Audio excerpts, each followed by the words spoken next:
pressure, Mom. Oh,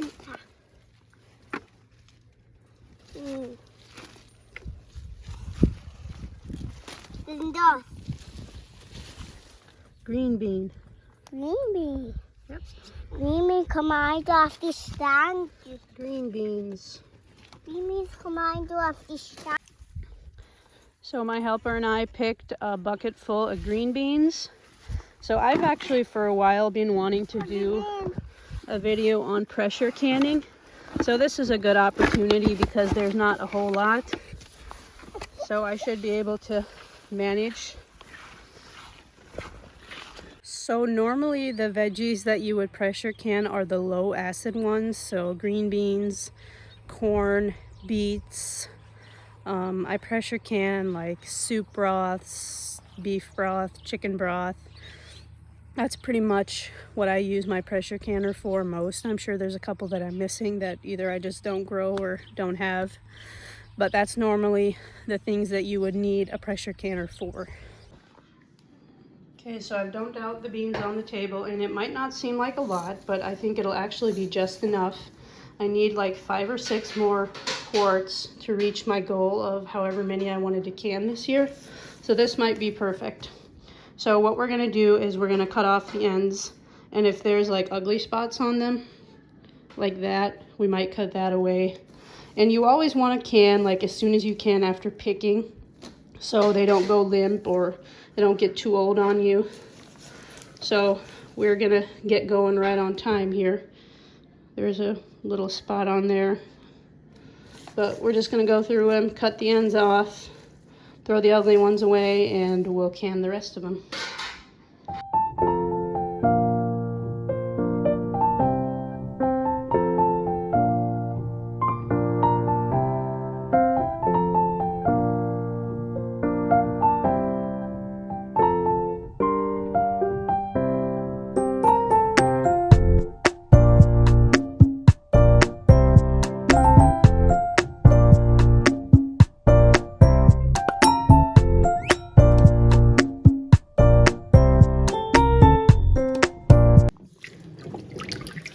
Next, we're just going to wash the beans in some cold water. Make sure we get anything on it off of there.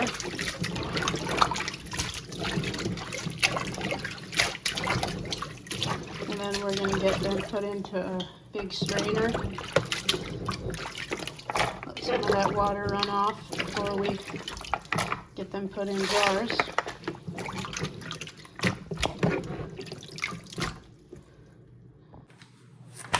So this is the Ball Blue Book of Canning and Preserving. This is like the Bible, if you will, of canning. And I use the green bean recipe in here. It's the one I've always used. I'm not aware that there's any other recipe out there. I'm sure there are a lot online that you could find, but this is kind of the safe canning guide. If you want to be really sure that you're canning safely, you want to get the Ball Blue Book. And you can have like an old one from someone, but if you compare it to a new one, you might find some changes because they're always making new ones and kind of changing or advancing their standards of what safe canning is. So I'm not sure how this compares to an old recipe. This is just the only blue book I've ever had and used. So this is for green, snap, or wax beans, this recipe. So we're gonna do the cold pack method or raw pack method. You can apparently do a hot pack too, but I always have chosen to go with a raw pack. So I'm looking for my size of jars here. So I have quarts. Trying to see here how much salt I need. 1 teaspoon salt per quart jar. So make sure you know your size of jar. Like if you're using a pint, it's probably a half teaspoon. And as your jars get bigger, you're gonna have to increase that salt. But I'm looking for a teaspoon of salt per jar. So I've always used just canning or pickling salt, but recently I started buying this Redmond real salt. and it's safe for canning. So this is kind of the salt that I use now for pretty much everything. So I'm gonna put my teaspoon of salt on the bottom of the jar. There was one year where we would add a piece of raw bacon to the top just to add some flavor to our beans, but I don't have bacon out right now, and so I don't feel like I'm gonna do that this time around, but there are some options if you want to add some flavors and stuff like that. So while I've been busy canning green beans, Stetson has actually been on an adventure with his aunt. So I'm going to show you a couple clips of what Stetson is up to today as I am canning these green beans.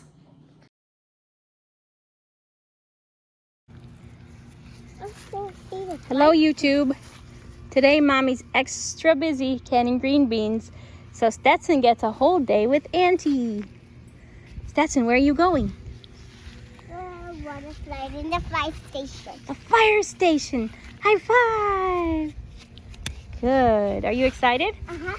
Where are you going?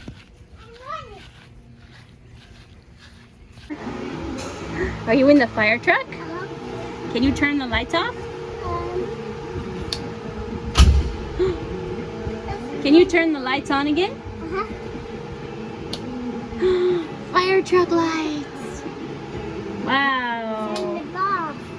Okay, you want to come down and look at the fire truck? Wait, stay here. Here we go.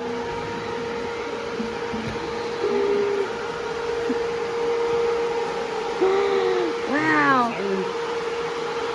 It's gonna be loud.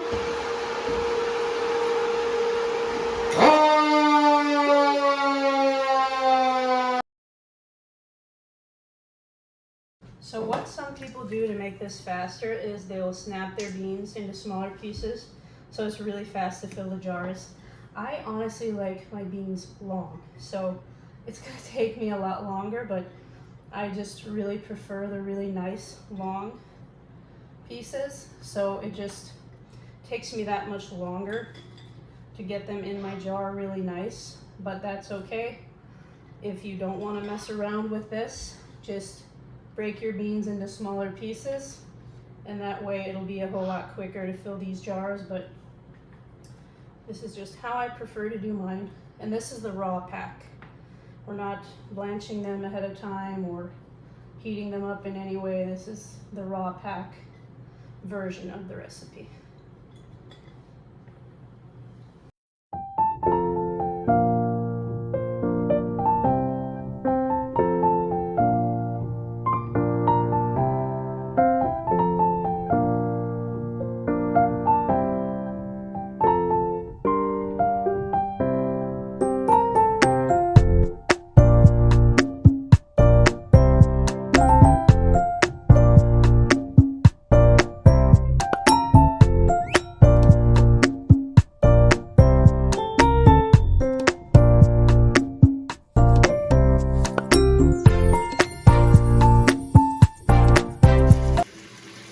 So I'm filling a pot with water, and I'm going to put that on the stove, and I'm going to heat the water to just below a boil. The recipe doesn't really say whether it needs to boil. You just need really hot water to put over these beans. So that's what I'm going to do right now, is fill the pot and get it on the stove. Okay guys, this is my pressure canner. So there's the lid, there's the gauge. This is where the weight goes. So here's the thing about pressure canners. This is an old pressure canner. This is actually from a garage sale. And it didn't come with a manual or anything, so I had to figure out how this works. So the model is Presto Model 21-B. 21 quart. I don't see a year on it.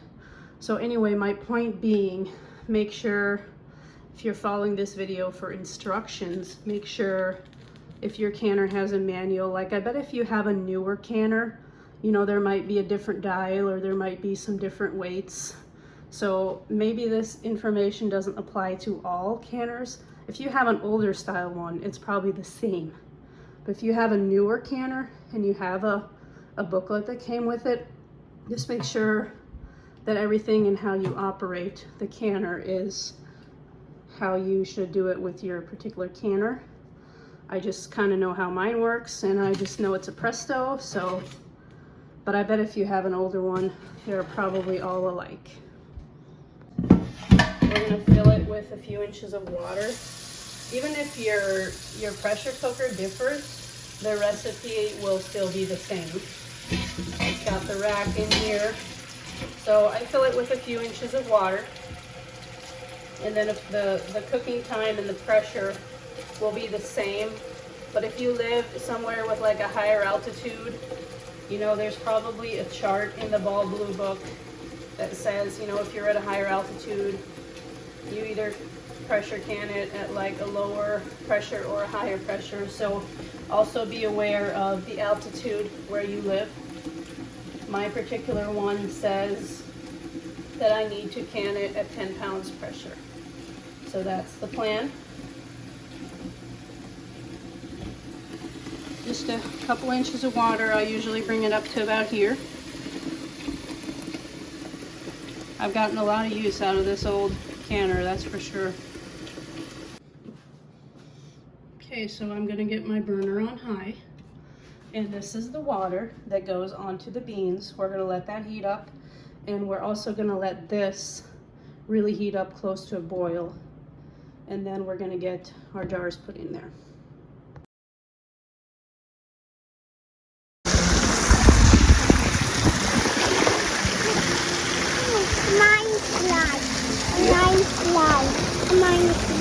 What? Are you excited? Look! Right here, Stetson. Right there. Okay, let it go. Zoe. Zoe. Oh, wow. Do it again. Wait a bit. Walk, walk, walk. Oh.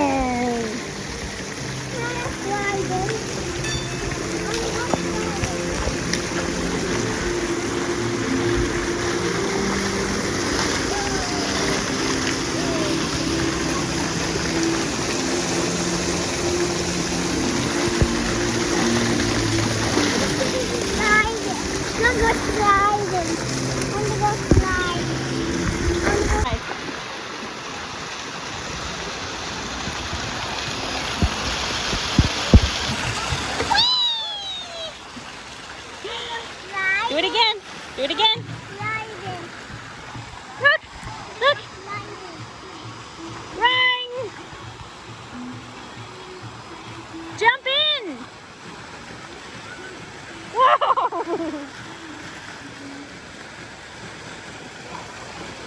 Do it again.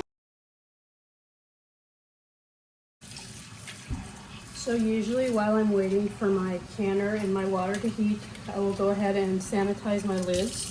So I'll just fill a little pot with water, get them in there, pop it on the stove, bring it to a boil, and once it boils, I'll turn it off and my lids will be sanitized. Also get your rings ready, so you're ready to go once your water is ready. Okay, my water is just about at a boiling point. I'll get my towel put down. And my lids are also boiling, so I'm going to turn that off.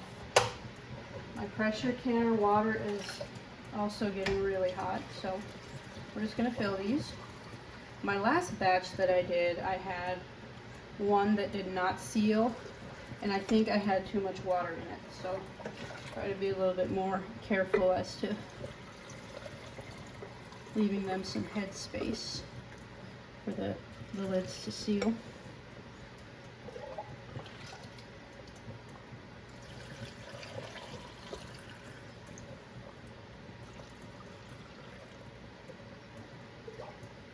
I can fit 6 or maybe 7 into my pressure canner at once, but you can also get a pressure canner that's big enough to where you can double stack I've never had one of those, but it would be pretty handy because sometimes I do really big batches of stuff. It'd be nice to be able to do like 14 at a time instead of 6 or 7. All right.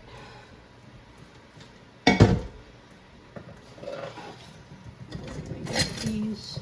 I like to take some water on my fingers and just go over and make sure that rim is clean, make sure there's no chips or anything.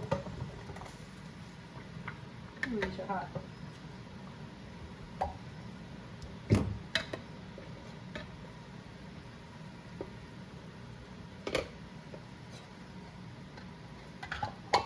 Ouch. Can't get these apart.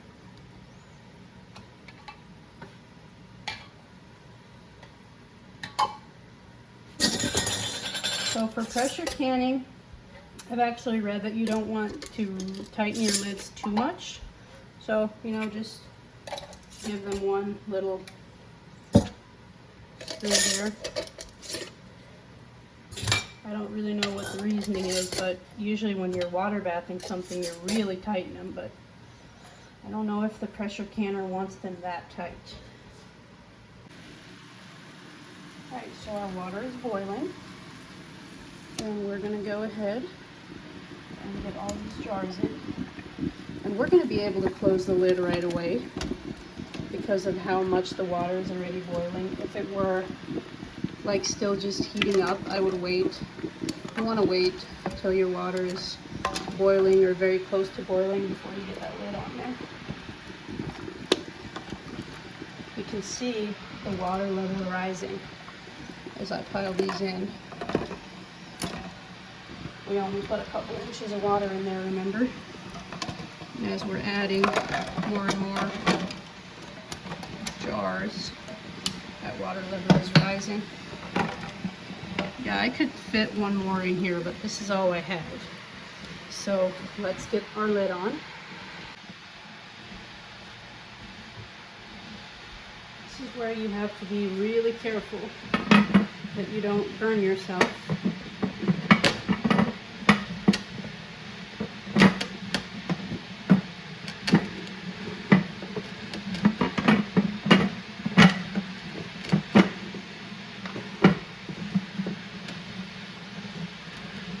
And it's always a little bit tricky. Sometimes I put it on completely the wrong way. I don't see how because, oh, that's right. There you go, I just gotta turn my gauge over. Okay. So you can see right now it's at 0. Our water is boiling and it's gonna start boiling more and more and more. And then we're going to start to see some steam coming out of here. I can see, you know, just a little bit starting, but we're waiting for a steady stream of steam. And if you have a different pressure canner, if you can see you've got a different gauge, you've got different weights or anything different, make sure you're referring to your manual as to whether or not you do the same thing that I'm doing here. If you have an older one or a Presto, this will probably be relevant to you.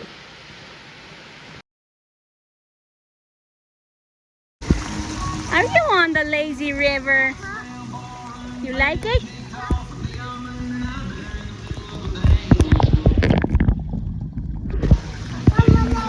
What?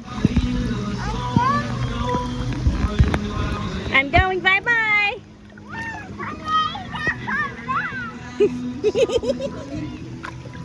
It's kind of big for you.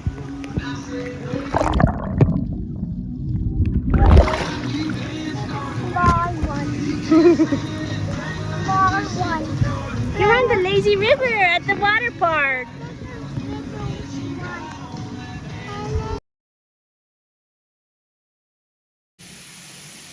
Okay, so you probably can't see the steam, but oh, that's hot. It's coming at a steady stream right now. You can probably hear it. So at this point, I'm gonna put my timer on. You want this steady stream to go for 10 minutes.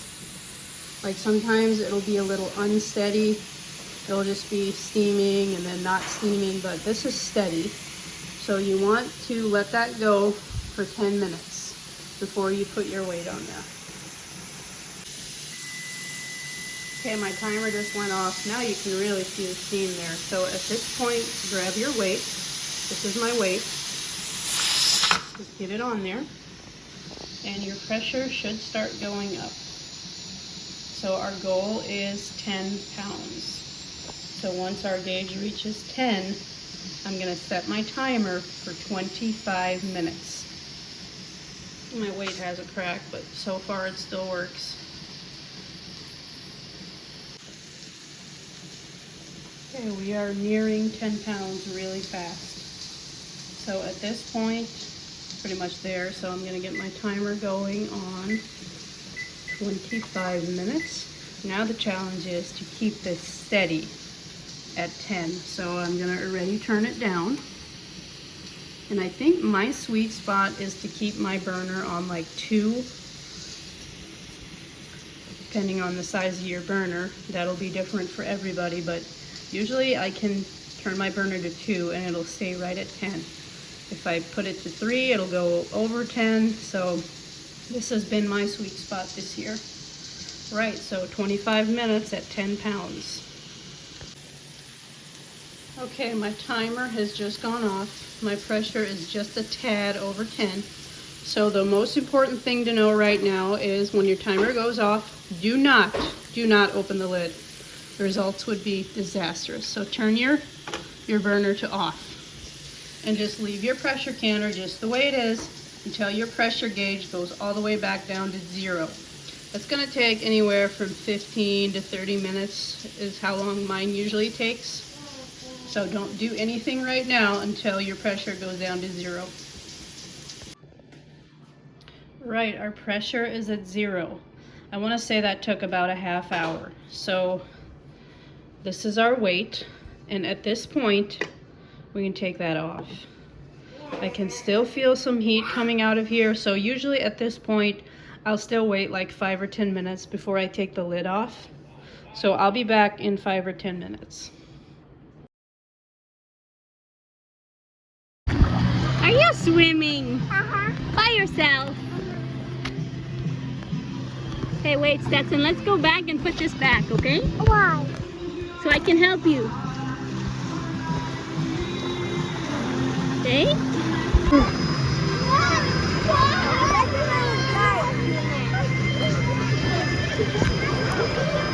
Look!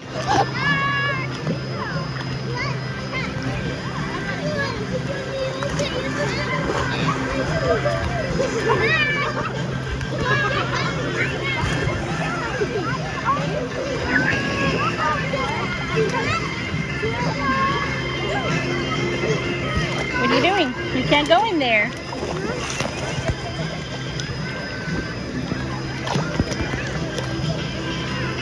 Where are you gonna swim to? Let's go this way. Come on, come over. Come here.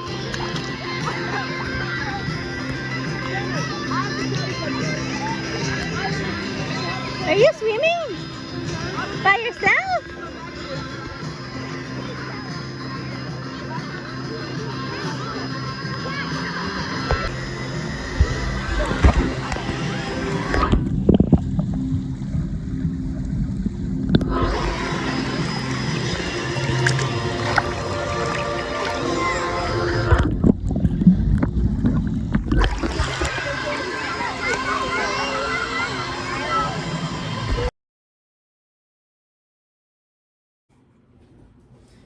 Okay, I've waited 5 or 10 minutes, so I'm ready to take this off.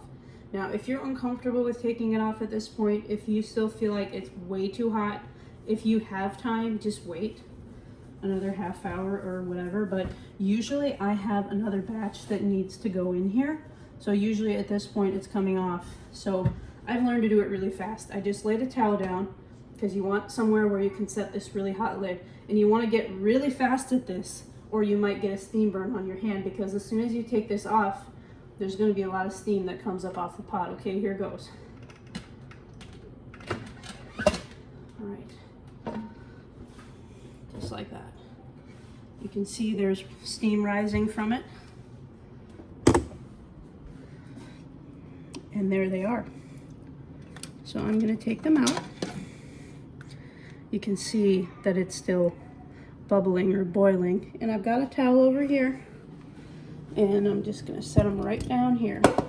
These are from a batch I did a couple days ago. So at this point, these jars need to stand here somewhere in an out of the way place, and they need to stand for 24 hours. The ones that aren't sealed yet are eventually going to seal. Hopefully they'll all seal. So leave your rings on there. They're still way too hot to do anything with.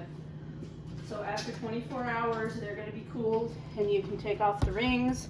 Hopefully they'll all be sealed, and at that point you can mark them if you want. And at this point, they're shelf stable. So these have been here for a few days. They're sealed. I can take that off, label it, put it downstairs in my canning pantry, and they're good to go.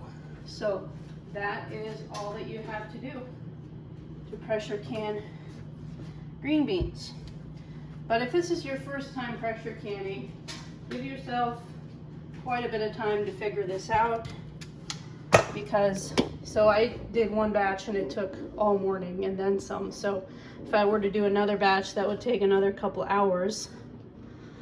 Sometimes I put vinegar water in my pressure canner and then I don't have that ring there from the water line. I didn't do it today.